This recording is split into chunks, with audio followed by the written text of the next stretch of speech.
Right, so we've now covered all of the senses apart from the sense of sight. Things you look at, favourite views, pieces, works of art, anything like that. So, Sid, you've sent some really interesting ones over. The first one I want to ask you about is phosphorescent breaking waves.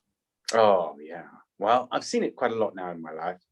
But the first time I saw the waves glowing, I was probably 8.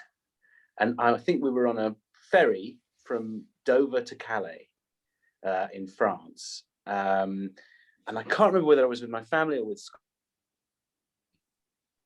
It would occasionally, because we were really close to there at school. So occasionally a field trip, we'd go to Calais for the day.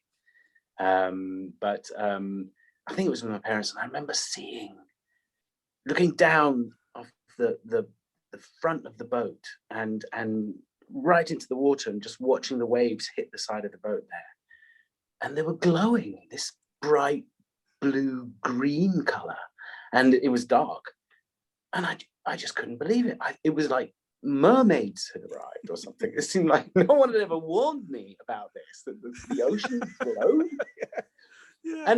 And it just blew my mind. And then obviously I saw it again later when a walking sunset on the beach, and you'd see these gentle waves breaking against the sand, and they would just glow. And I found out eventually that there's a phosphorescence from some kind of bacteria or organism in the ocean, and it's a live animal that's making that happen, a live organism making that happen. And I just find that miraculous, it's still one of my favorite things to see.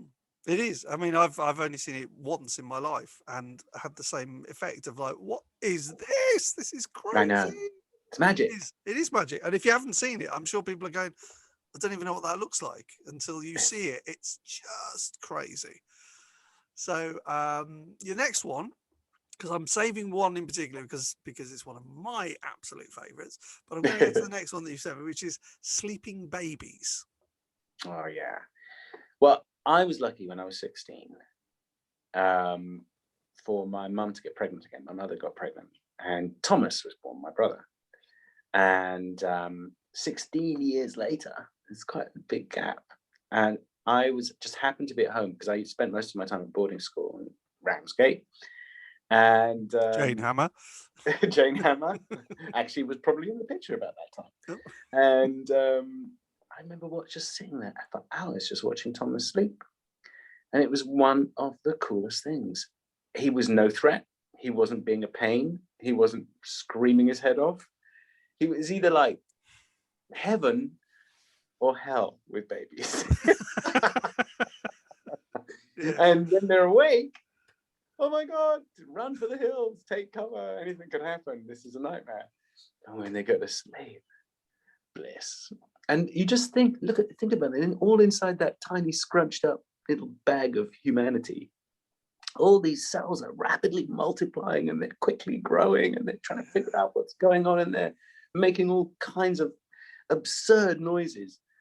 And I just get so much peace sitting watching babies sleeping. And I kind of don't mind whose baby it is. It's something I'm very relaxed about. My own baby, when Jang was born, any sleeping baby is quite. And you know what? Weirdly, sleeping dogs have a kind of nearly same effect for me.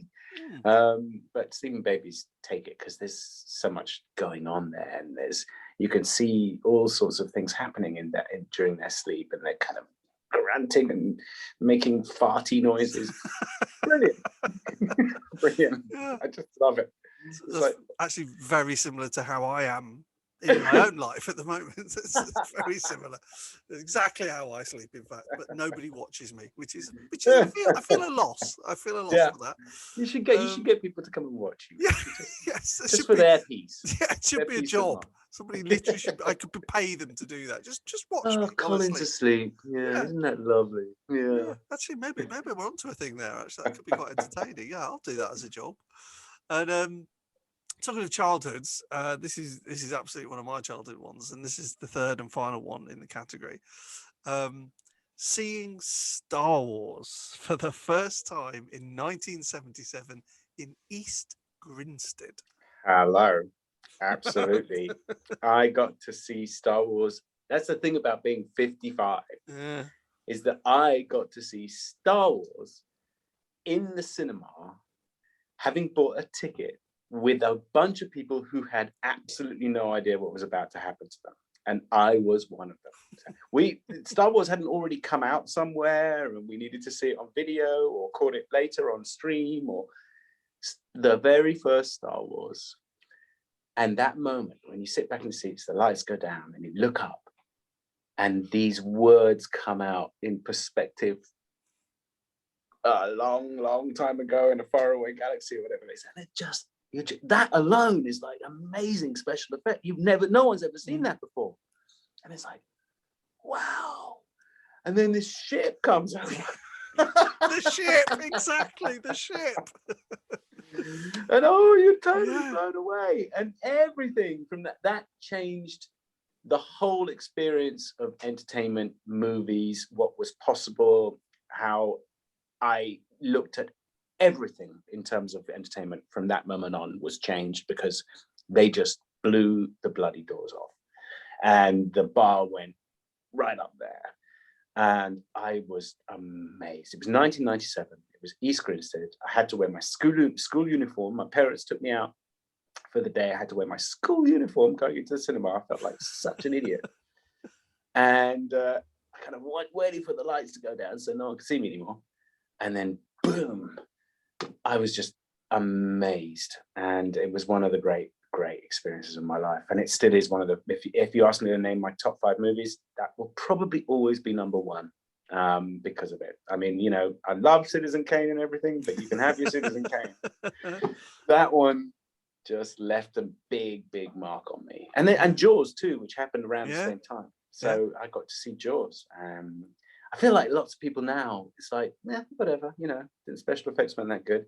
We've kind of been, all our sense of wonder has been rubbed away because we're given so many fantastic things all the time. It's like giving candy to children every day that we just like, I'll take it or leave it. I'll have another candy. I may not, maybe.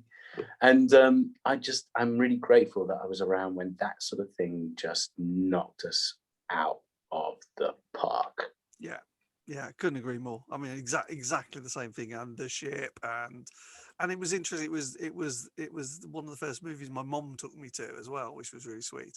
And I managed to, the last film I took my mom to see when we could go to the cinema was The Force Awakens. So there was like a top and tail there.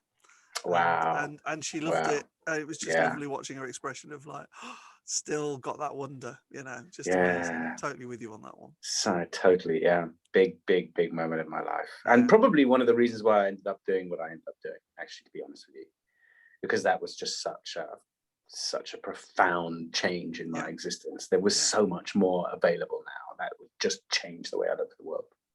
Yeah, totally agree. And I think people are totally going to relate to that. But is Star Wars at 1977 at East Grinstead, is that your number 1 experience? Or is it Sleeping Babies? Or the phosphorescent breaking waves, the magic and wonder of that?